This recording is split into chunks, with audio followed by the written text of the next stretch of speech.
ವಿಚಿತ್ರವಾಗಿದೆ.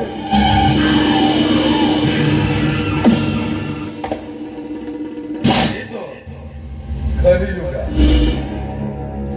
ಈ ಕಲಿಯುಗದ ಕುಬೇರ MLA ವೀರನಗೌಡ ಪಾಟೀಲ್. ಇಲ್ಲಿ ನನ್ನದೇ ಸರ್ವಾಧಿಕಾರ. ಇಲ್ಲಿ ನಡೆಯುವ ಪ್ರತಿಯೊಂದು ಕಾಮಗಾರಿ ಕಾರ್ಯಕ್ರಮ ಕೂಡ ನಮ್ಮ ನಡತೆಯಲ್ಲಿಯೇ ನಡೆಯಬೇಕು. ನನ್ನ ನಡತೆಯಲ್ಲಿಯೇ ನಡೆಯುತ್ತದೆ. ಇಲ್ಲಿ ಕಾರ್ಯನಿರ್ವಹಿಸುವ ಪ್ರತಿಯೊಬ್ಬ ಸರ್ಕಾರಿ ನೌಕರರು ಕೂಡ ನನ್ನ ಪಾಲಿಸತಕ್ಕದ್ದು. ಈ ವೀರನಗೌಡ ಹೇಳಿದ್ದೇ ನ್ಯಾಯ, ಮಾಡಿದ್ದೇ ಕಾನೂನು.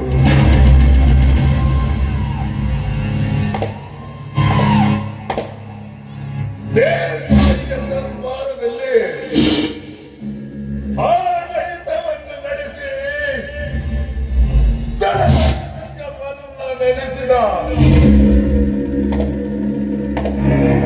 ವೀರಚನಗಾರನ ವಂಶದ ಏಕೈಕ ಮಗನೆಂದರೆ ಈ ವೀರನಗೌಡ.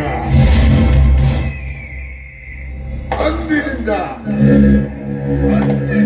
ಇಂದಿನವರೆಗೂ ನ್ಯಾಯಾಂಗದ ನೀತಿಯನ್ನೇ ಅನುಸರಿಸುತ್ತಾ ಬಂದಿರುವ ನನಗೆ ಯಾವ ಬುದ್ಧಿ ಎದುರಾಗಿ ಉಳಿದಿಲ್ಲ.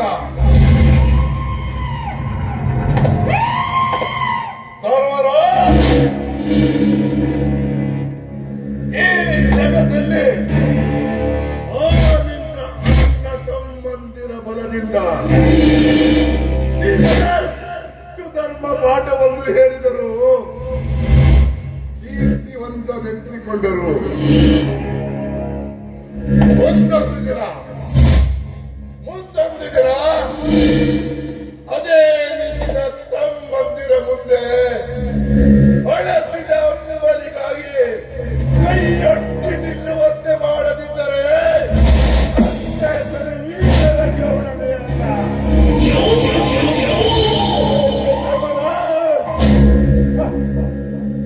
ವಿಮಾನ ನಿಲ್ದಾಣದ ಆಸೆ ಹೊತ್ತಿರುವ ನನಗೆ ನಿನ್ನೆಲ್ಲ ರೈತ ಸ್ನೇಹಿತರೊಡಗೂಡಿ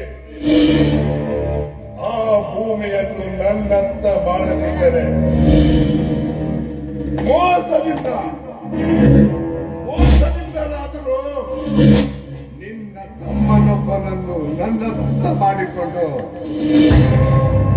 ಅವನಿಂದಲೇ ನಿನ್ನ ಸಂಸಾರಕ್ಕೆ ಕದನ ಹಚ್ಚಿ ಗೋಳಕ್ಕೆ ಸಿಕ್ಕ ತಪ್ಪಿರದಲ್ಲಿ ಹಿಪ್ಪಿ ಮಾಡಿ ನನ್ನ ನೆಚ್ಚಿನ ಭೂಮಿಯನ್ನು ಪಡೆದುಕೊಳ್ಳದಿದ್ದರೆ ಈ ನಾಡಿನ ಸರ್ವಾಧಿಕಾರಿ ದಕ್ಷಿಣೇಶ್ವರನಲ್ಲಿ ಕೊಳ್ಳದಿದ್ದರೆ ರಾಜಕೀಯ ನಿಸ್ವಾರ್ಥತೆ ಆಶ್ರಿತ.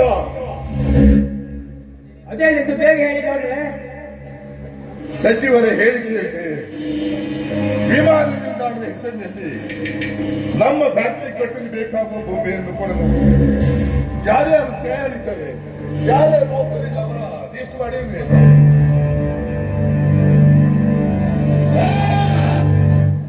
ಅಂದು ಜಿಲ್ಲಾಧಿಕಾರಿಗಳು ಬಂದಾಗ ರೈತರಲ್ಲಿ ಪ್ರಾಣ ಕೊಟ್ಟೇವೆ ಹೊರತು ಭೂಮಿ ಕೊಡುವುದನ್ನು ಹಠ ಹಿಡಿದರು. ಆ ಸಂದರ್ಭದಲ್ಲಿ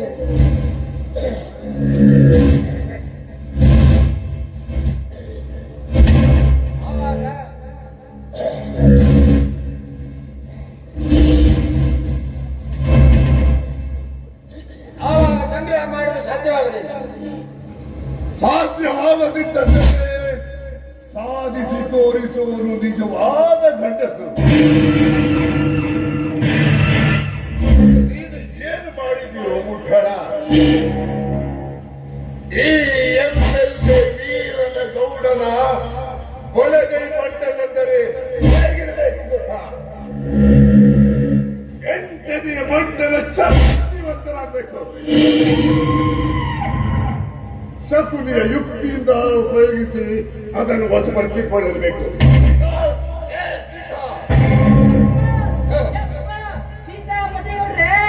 ಆ ಭೂ ಸ್ವಾಧೀನದ ಬಗ್ಗೆ ಕರಡು ಪ್ರತಿ ತಯಾರಿಸಿದ್ದೇನು? ಆ ಭೂಮಿಯನ್ನು ಕೊಡಲು ಯಾರ್ಯಾರು ತಯಾರಿದ್ದಾರೆ? ಯಾರ್ಯಾರು ಕೊಡಲು ಒಪ್ಪಲಿಲ್ಲ ಹೇಳು?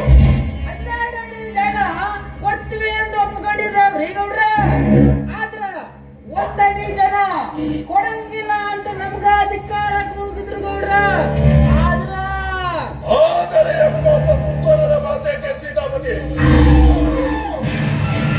ಅದೇನಂತ ಬೇಗ ಹೇಳು. ಇಲ್ಲದಿದ್ದರೆ ಅವನ ರುಂಡವನ್ನು ಚೆನ್ನಾಡಿ ಬಿಡುವೆ.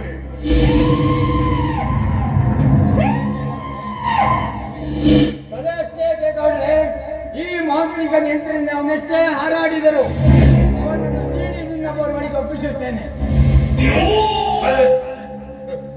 ನಾನು ನೆಚ್ಚಿಕೊಂಡಿರುವ ಆ ಭೂಮಿ ನನಗೆ ಇಲ್ಲ ಇಲ್ಲ, ನನಗೆದುರಾದವರ ತಲೆಗೆ ತಲೆಗೆ. ಏನಿದು ಮಾಂತ್ರಿಕ?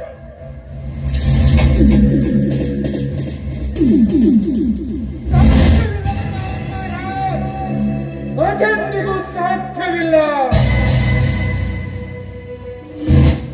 ನೀನೊಬ್ಬ MLA ಎಂದ ಮಾತ್ರಕ್ಕೆ ಈ ಊರ ರೈತರ ಜಮೀನುಗಳನ್ನು ಕಿತ್ತುಕೊಳ್ಳಕ್ಕೆ ನಿನಗೂ ಸಾಧ್ಯವಿಲ್ಲ. ಈ ನಿನ್ನ ಮಾಂತ್ರಿಕನಿಗೂ ಸಾಧ್ಯವಿಲ್ಲ. ನೀನೆಷ್ಟೇ ಕುತಂತ್ರದಿಂದ ಈ ನಿನ್ನ ಚೇಳನ್ನು ಕಳಿಸಿ ರೈತರಿಗೆ ಕಿರುಕುಳ ನೋಡಿದರು ಅದಕ್ಕೆ ಹೆದರುವ ಹೇಡಿಗಳಲ್ಲ ಈ ರೈತರು. ಅದರಲ್ಲಿ ನಿನಗೆ ಒಂದು ಹಿಡಿ ಮಣ್ಣು ಕೂಡ ಕೊಡಲಾರವು.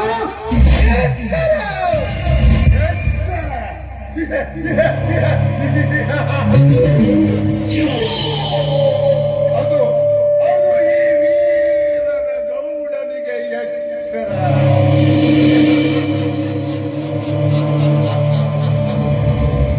ಚಲದಂಕವಲ್ಲ, ಚದುರನ್ನ ಚದುರ ರಣವಿಕ್ರಮ ಭಯಂಕರ ಈ ವೀರನ ಗೌಡನಿಗೆ ಎಚ್ಚರ. ಮನೆ ಇದು ಇದು ವೀರನ ಗೌಡನ ಕೋಟೆ ಕಣೋ. ವೀರನ ಗೌಡನ ಕೋಟೆ ಈ ಸರ್ವ ಸಾಮ್ರಾಜ್ಯದ ಅಧಿಪತಿಯಾಗಿ ಮೆರೆಯುವ ಈ ವೀರನ ಗೌಡನಿಗೆ ಎಚ್ಚರ. ಇನ್ನಂತೆ ಅದೆಷ್ಟು ಜನರು ನನ್ನ ಈ ಮನೆಯಲ್ಲಿ ಮಣ್ಣಲ್ಲಿ ಮಣ್ಣಾಗಿ ಹೋಗಿದ್ದಾರೆ. ಆ ನಿನ್ನ ರೋಷದ ಮಾತು ಪರಿಹರಿಸಿದ ರೋದನವಷ್ಟೇ ಈ ಗೌಡರ ಮುಂದೆ. ಮಿಸ್ಟರ್ ವೀರ, ನಾನು ಎಂತವನು ಎಂಬುದನ್ನರಿಯದೆ ಈ ಬಾಯಿಗೆ ಬಂದಂತೆ ಹೊಗಳಿದರೆ ಯಮಲೋಕ ಕಟ್ಟಿ ಬಿಡುವೆ. ಎಚ್ಚರ. ನಾನು ಯಾರು, ನಾನೆಂತವನೆಂಬುದನ್ನು ನೀರರಿಯದೆ ಕೋಡನ ತರ ಕಿರುಚಿದರೆ ಈ ಕುರಿ ಬಳ್ಳಿಗಟ್ಟಗರಾಗಿ ಗುದ್ದಿಕೊಳ್ಳಲಿದೆ. ಎಚ್ಚರ, ಏ ಕ್ರೂರ! ಇವನು ಸೊಪ್ಪಿನ ಬೇಳಿ ಬೀರನಲ್ಲೇ ಸಿಕ್ಕಂತೆ ಕುರಿ ಹಾಲು ಕುಡಿದು ಕಟ್ಟಿ ಮೈ ಬೆಳೆಸಿಕೊಂಡಿರುವ ಕಾಯಿ ಕಾರ. ಮಿಸ್ಟರ್ ವೀರ, ಅವಸರದಲ್ಲಿ ಮಾತನಾಡುವೆ ಅವಸಾನ ಮಾಡಿ. ನೀ ನನ್ನೊಂದಿಗೆ ಕೈ ಜೋಡಿಸಿ ಆ ಭೂಮಿಯನ್ನು ನನ್ನತ್ತ ಮಾಡಿಕೊಳ್ಳಿ. ನಿನ್ನನ್ನ ಈ ನಾಡಿನಲ್ಲಿ ಬಹುದೊಡ್ಡ ಶ್ರೀಮಂತನನ್ನಾಗಿ ಮಾಡುವೆ. ಆ 300 ಎಕರೆ ಗೋಮಾಳ ನನ್ನದು ಅಲ್ಲ, ನಿನ್ನದು ಅಲ್ಲ. ಅಲ್ಲಿಗೆ ಹೋಗುವ 400 ಎಕರೆ ಜಾಗ ನನ್ನದು ಅಲ್ಲ, ನಿನ್ನದು ಅಲ್ಲ. ಯಾಕೆ ಸುಮ್ಮನೆ ಬಾಯಿಗೆ ಬಂದಾಗ ಬಿಟ್ಕೊಡ್ತೀಯೋ? ನನ್ನೊಂದಿಗೆ ಸ್ನೇಹ ಬೆಳೆಸು. ನಿನಗೆ ಏನ್ ಬೇಕು, ಎಷ್ಟು ಬೇಕು, ತಕ್ಷಣವೇ ಮಾಡ್ಕೊಡ್ಬಿಡ್ತೀನಿ.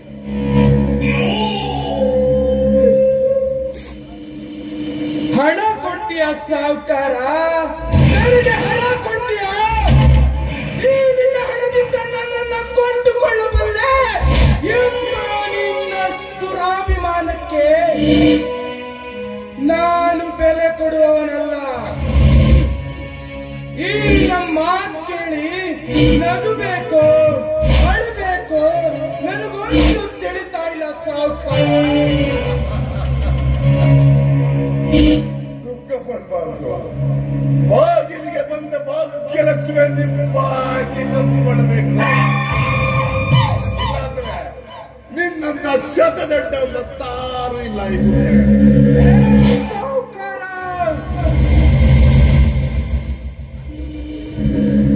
ನಿನ್ನ ಕೈಯಿಂದ ಲಂಚ ತಿಂದು ದನ ಕುರಿ ಮೇಯಿಸೋ ಈ ಗುಡ್ಡನ ಹಾಳು ಮಾಡ್ಕೊಳ್ಳಕ್ಕೆ ನಾನೇನು ನಿನ್ನ ಹಾಗೆ ಲಂಚ ತಿನ್ನೋ ರಾಜಕಾರಣಿ ಅಲ್ಲಲೇ. ಸೀದಾ ಮಾತಿಗೆ ಸಡ್ಡು ಹೊಡೆದು ಸತ್ತ ಕುರಿಯನ್ನು ಮಾರುವ ಎತ್ತಿನ ಕುರುವ ನಾನು ನೆನಪಿರಲಿ.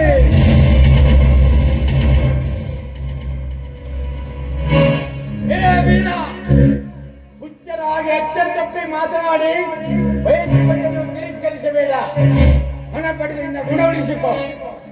ಇಲ್ಲಾಂದ್ರ ಹಣನೂ ಹೋಗುತ್ತೆ, ಮುಂದೆ ನಿನ್ನ ಹೆಣನೂ.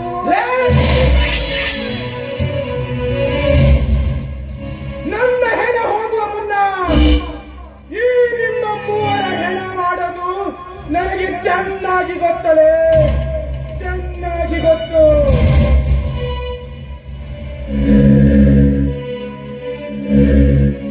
ಇವನು ಸಂಗೊಳ್ಳಿ ರಾಯಣ್ಣನ ಕುಲದಲ್ಲಿ ವಂಶದಲ್ಲಿ ಬೆಳೆದಂತ ವೀರ.